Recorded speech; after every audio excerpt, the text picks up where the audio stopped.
Bonjour, je suis Dominique Bartoli, thérapeute en thérapie brève. Et je commence sur ma chaîne YouTube une série de vidéos pour vous présenter le guide pratique de la thérapie brève. Tu me dis que tu veux changer, mais tu refais toujours la même Tu chose. me prends vraiment pour une débile. J'en peux plus de tes jérémiades. Tu as dépassé Tu l'âge. ne m'écoutes jamais de toute façon. C'est plus possible. la même chose. Plus jamais Quoi que je dise, j'ai tort. Je n'en peux plus de tes reproches. Tu vas arrêter de mentir? Je n'y arriverai pas. Amusons-nous à faire une brève histoire de la thérapie brève. Et cette histoire commence avec Milton Erickson, un psychiatre américain hors norme. À l'adolescence, il a contracté la polio et à 17 ans, il a eu une crise qui l'a totalement paralysé. Pendant une année, jour après jour, immobilisé sur son lit, il s'est auto-hypnotisé pour retrouver sa motricité. Adulte, il est devenu médecin pour transmettre son expérience. Et c'est avec l'hypnose qu'il a développé sa méthode.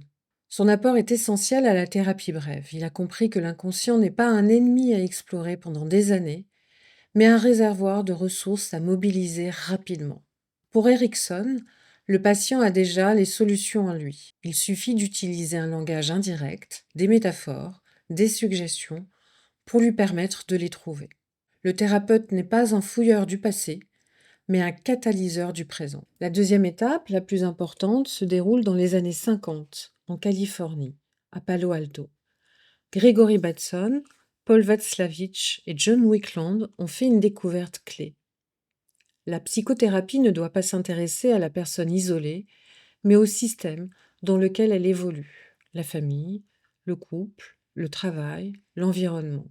Leur idée principale, c'est que si nous sommes bloqués, c'est parce que nos tentatives pour résoudre notre problème le maintiennent.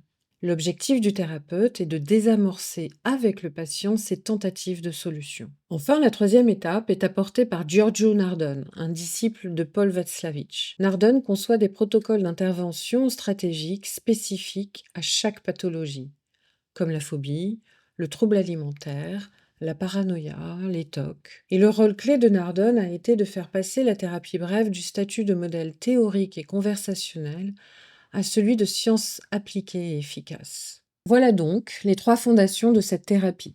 Erickson pour la mobilisation des ressources, Palo Alto pour la compréhension du système et de la tentative de solution, et Nardone pour l'efficacité des protocoles. En thérapie brève, on ne regarde pas d'où vient la blessure, mais comment vous pouvez vous en libérer. N'oubliez pas de vous abonner à la chaîne pour poursuivre cette exploration et de cliquer sur le lien si vous souhaitez vous procurer le guide pratique de la thérapie brève. Merci et à bientôt.